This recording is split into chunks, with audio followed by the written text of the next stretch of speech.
Spider mites are serious ornamental, crop, and tree pests that quickly reproduce and mature in short amounts of time. These tiny pests feed on their host plant's chlorophyll throughout their life cycles. In severe infestations, this causes a decrease in plant growth and eventually the plant's death. So in this video, we'll show you how to identify and get rid of spider mites around your property so your plants stay green throughout the season. To shop for the products featured in this video and to learn more about spider mite control, click the icon in the top right of the screen or click the link in the description below. The first thing you should do in any pest control plan is identify what exactly you're dealing with. Careless identification can lead to wrong treatment methods, costing you time and money. Spider mites encompass many different species, each with varying features, but they all share some common traits. Spider mites are arachnids with 8 legs and oval-shaped bodies, and they grow between 1/50th to 1/25th of an inch in length. Depending on the season and species, their body colors can be white, red, brown, orange, green, or yellow. 2 spotted spider mites have black spots on their bodies. Red spider mites are dark red.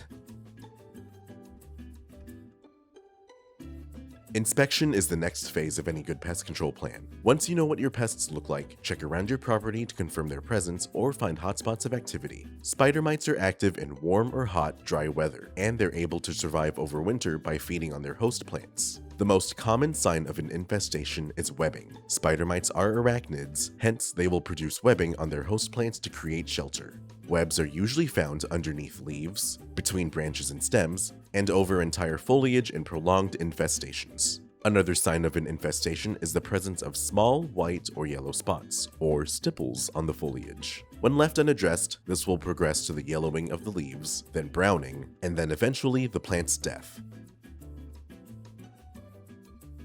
After identifying your pest and inspecting for activity on your property, it's time to start treatment. Before starting any treatment, be sure to wear your personal protective equipment or PPE, and remember to keep all people and pets out of the treated areas until dry. Before starting chemical control, rinse all plants and foliage. Spray your plants with a gentle stream of water to knock down any spider mites, webs, and eggs. Use about 1 inch of irrigation.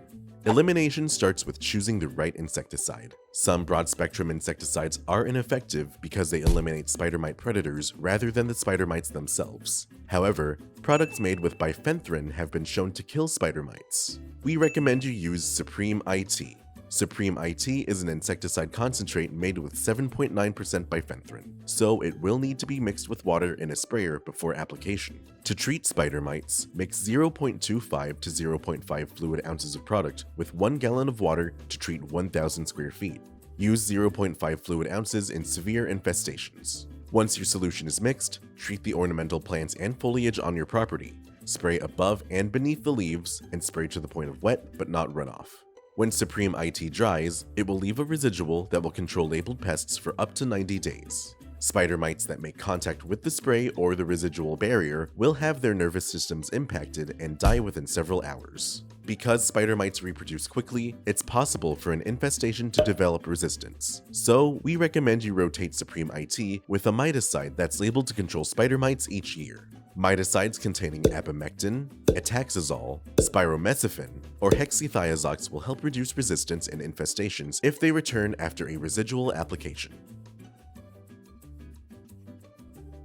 Prevention is essential to keeping pests in check. Even after you've applied pesticides, the best way to stop pest activity is to make sure it can't happen.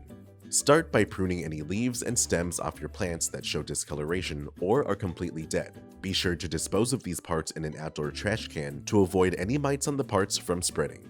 Spider mites dislike moist, wet environments, so it's recommended to regularly water your plants with 1 inch of irrigation no more than once per week to discourage spider mites from establishing themselves. Finally, keep up with regular applications of Supreme IT. Supreme IT will control treated areas for up to 90 days, so apply treatments quarterly for year-round protection. If activity persists or it returns after control, then rotate the application with a miticide that's labeled to control spider mites. Spider mites are tiny pests that can kill off ornamental plants and shrubbery, but there are ways to control an infestation that's gone out of hand. With these professional products and tips from Solutions Pest and Lawn, you can stop spider mites from destroying your ornamentals, and we offer fast and free shipping to help you get control quickly. Visit our website to get your products today. If you like this how-to guide, please share. And if you're new to our channel, subscribe for more how-to and product videos. And contact us for more tips, tricks, and DIY pest solutions.